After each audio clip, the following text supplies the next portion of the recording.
Comments చూస్తే కడుపు నిండిపోయేలా ఉంది.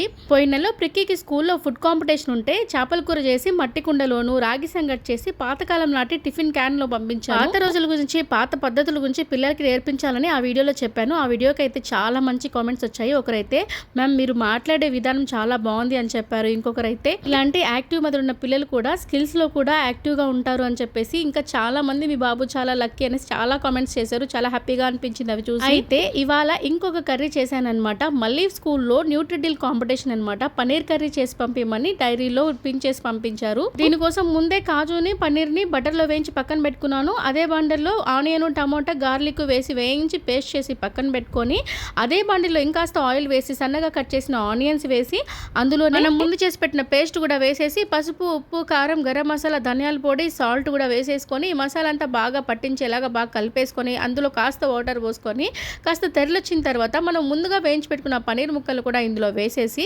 గ్రేవీని కాస్త థిక్గా చేసుకోవాలి. అయితే నేను ఇక్కడ కాస్త పల్చగా ఉంచాను, ఎందుకంటే పిల్లలందరికీ రావాలి కదా అని చెప్పేసి. ఇంకా లాస్ట్లో కాస్త కసూరి మేతి ఇంకా ఫ్రెష్ క్రీమ్ కొద్దిగా వేసుకొని ఇట్లా బాగా కలిపేసుకొని ఇంకా చల్లారిన తర్వాత ప్యాక్ చేసి పంపించేశాను. నేనైతే నేను చేయగలిగినంత వరకు నా 100% ఇవ్వాలి అనుకుంటాను నా విషయానికి వచ్చినప్పుడు. ఎందుకంటే పేరెంట్స్కి ఇచ్చిన ప్రతి యాక్టివిటీలో నేను ఫస్ట్ ఉంటానన్నమాట.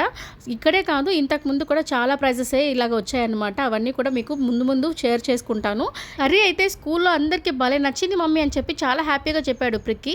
వీడియో నచ్చితే మీరు కూడా లైక్ చేసి సబ్స్క్రైబ్ చేస్తారు కదూ.